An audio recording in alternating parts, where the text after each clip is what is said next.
just execution. If you were seeing that in practice, that's easy to fix, but, we're executing that practice and just got in the game and, it was just a lot of pressure. But one thing that I did see and I liked is that how resilient they were and they kept fighting. Nobody quit out there. And, that's just all you can ask in a blowout.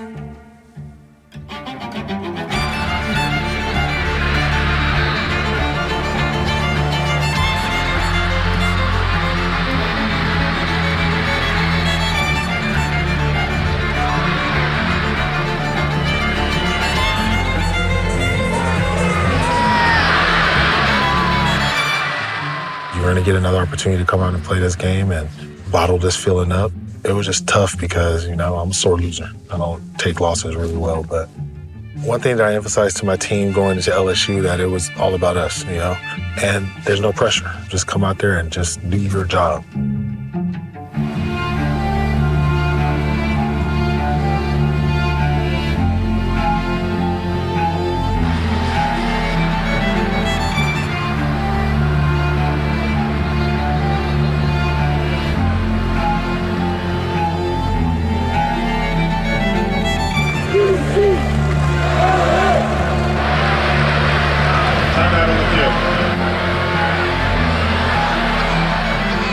I told my players, you don't really get these type of environments in the NFL. So you got to enjoy this. And, when you look back on your college football career, this is going to be one of the games that you're going to remember. So I vividly remember us going to Tuscaloosa and beating Alabama. So I just wanted to reiterate to them that, we can go play in the SEC country and battle with guys. Offense, number 66, 5-yard penalty, remains third down.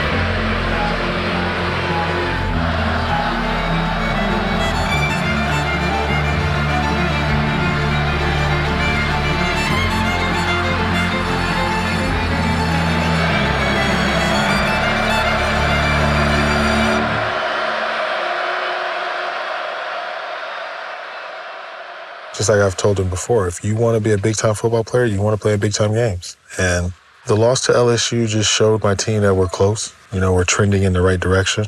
I'm not a guy that's into moral victories, but I did like the way that my guys came out and fought.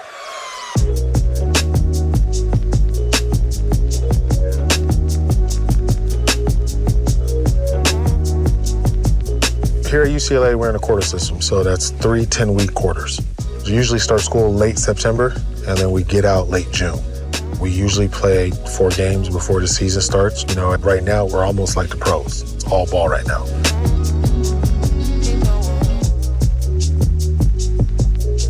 One of the advantages that you get being a quarter system is that for your young guys, they don't have to juggle football and school when they first get here. Not really having to deal with a lot of distractions at that time. I like the schedule. It's different, because I done been in semester my whole life, but being a quarter system is kind of good, especially as an athlete. You only have 3 classes to really focus on. It's a little bit easier as an athlete on your plate because now you just got to focus on football and then your 3 classes, and then every day is not going to be straight 3 classes. Some days you might just have 1 class. Those are the blessed days.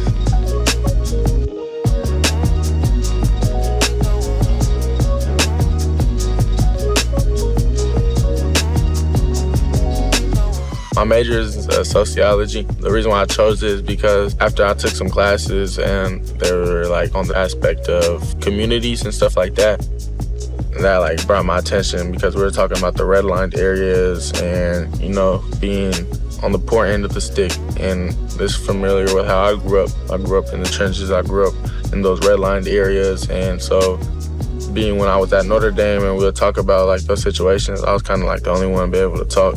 And I wasn't talking just off of books and stuff. I was talking off my own story. So I felt like that was real dope, and I just fell in love with it ever since.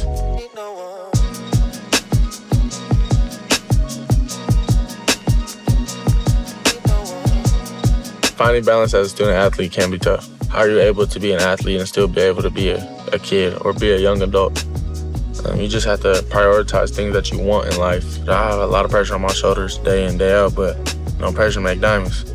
Shoot, and I'm one of them diamonds, clarity, flawless. So Just gotta keep going. I can't let nothing shy from the bigger picture of things. Gotta stay tunnel vision, have my focus on, have my thinking camera on right at all times, and don't let the little things get in the way of the big things.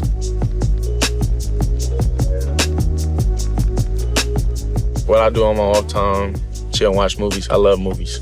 I prefer movies over shows any day. And that's what I love about being in Los Angeles, how it just opens up, not just about football, but you could go literally walk down the street and be in the new movie that's coming up. I done rode my scooter around here a lot of times, and there's been red carpets, there's been streets blocked off because of filming taking place. You just never know what you're gonna come across in Westwood.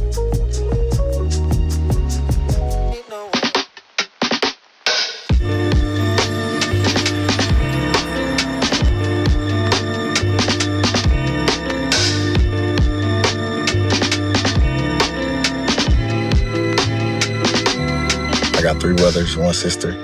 I'm the youngest of the family. My dad, he works at a utility job back home. My mother, she works at a nursing home.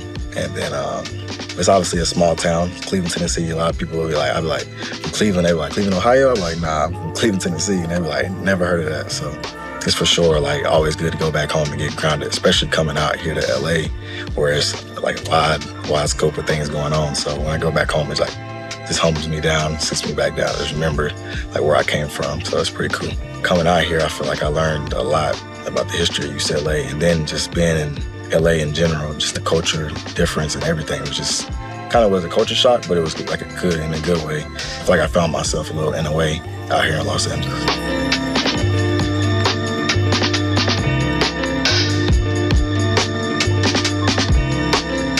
My major is African American Studies, and I chose it because I feel like that was somewhere I could learn my history about my culture, my own people, so I feel like that was something that I'd be for sure interested in. Since school is back in session, I feel like for me, I've been here for 6 years now, so I've kind of caught my routine on how I'm gonna go about that. I mean, it's really simple. It's just when it's time for school, just handle your schoolwork. When it's time to be on the field, just make sure you're locking in and taking care of it. It's really just time management. I feel like you got good time management, you'll be all right. It meant a lot to graduate from here, especially because UCLA is obviously a prestigious school.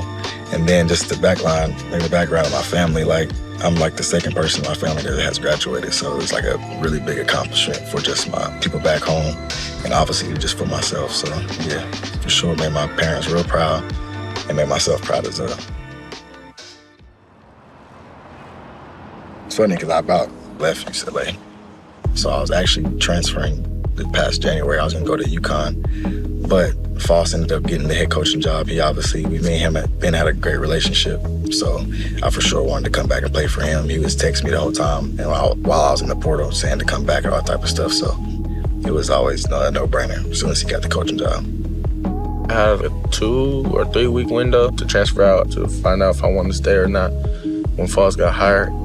And I already knew I wanted to stay before he got hired as the head coach. We had a good little bond. But then when he got hired, it just like took off from there, and that's my guy. Like that's my dog. He's not just a coach. Like he feels like a big brother or like an aunt, you know?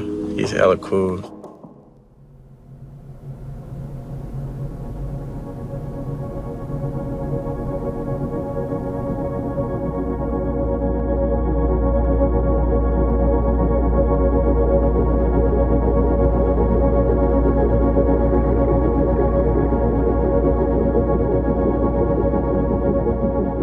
One thing that I've learned from this team these last few weeks is that I have a resilient team.